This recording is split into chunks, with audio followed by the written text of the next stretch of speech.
from storyflo. This is your daily audio brief. Mason, July 25th. Markets desk, 5 stories. Watch the tape, ignore the noise. Let's get into it. First, from Morning Brew. What to know about Trump's latest tariffs? Hey, I wanted to fill you in on the latest with Trump's tariffs. So, the US just slapped new tariffs on 60 trade partners, including China, Canada, and the EU, which account for 99.4% of US imports. These tariffs range from 10% to 12.5% and replace a temporary 10% tariff that was set to expire. The new tariffs have some exceptions like oil, natural gas, and goods not produced in the US, which are exempt, and items like aluminum and steel that already face import taxes won't get hit again. The Trump administration says these countries have failed to curb forced labor, which is the reason for the tariffs. The EU and other countries are not happy about this, with Australia calling the tariffs completely unjustified and the EU saying they're not really grounded. Brazil's also planning to appeal to the World Trade Organization. In the US, some small businesses are suing to stop the new levies. Economists are worried about the impact of these tariffs, along with other factors like war-induced energy price spikes and rising AI spending, which are all contributing to inflation anxiety. And to make things more complicated, the US is planning 2 more waves of tariffs on excess manufacturing and the EU's fines against US tech giants. For listeners who want low-fee crypto exposure, our markets partner Kraken supports Bitcoin. Link in show notes. Next. Second, from Morning Brew. Tech execs X wins $640 divorce payout. Hey, so there's this huge divorce payout in South Korea. Chae Tae-won, the chairman of SK Group, was ordered to pay his ex-wife, Ro So-young, around $640 million. That's a massive settlement, and it's being called the divorce of the century. Chae's worth around $5 billion, and he's made a fortune selling memory chips, which are used in NVIDIA's products. Chae's SK Hynix affiliate just made its US market debut, and he's been posting photos with other tech big shots online. Ro, on the other hand, is the daughter of a former South Korean president who was imprisoned for corruption.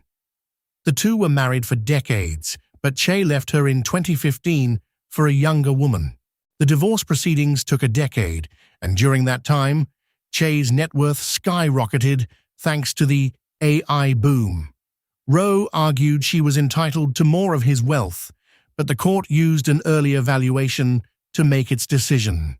Either side can appeal to South Korea's Supreme Court, according to the Wall Street Journal. For listeners who want low-fee crypto exposure, our markets partner Kraken supports Bitcoin. Link in show notes. Up next, third, from Fast Company. AI surveillance is destroying the workplace. Somewhere right now, an employee is getting an automated flag for spending too long away from their keyboard. Another is being scored on keystroke volume. And another is having their Slack tone analyzed by an algorithm to determine whether they are a retention risk. None of this is science fiction. It is a normal day at a growing number of companies, and it is making everything worse. I have spent more than 15 years researching workplace culture and employee well-being, and what I am watching unfold with AI-powered surveillance is one of the most self-defeating trends in modern management. And then, fourth, from Fast Company. AI may finally make women's work valuable. But will women benefit? For years, economists have predicted that artificial intelligence would hollow out the labor market. Machines would write the code, analyze the contracts, draft the emails, and automate the work that once defined white-collar status. What would remain, they argued, would be the human skills that machines can't replicate: caregiving, teaching, coaching, mentoring, relationship building. That sounds at first glance like a victory for women. After all, women dominate many of those professions. Next, fifth, from Bloomberg. Markets, India flags. Attack on LPG tanker in Iran. Waters says crew safe. A LPG tanker carrying 28 Indian crew was attacked in Iranian waters on Friday, prompting immediate concern from New Delhi.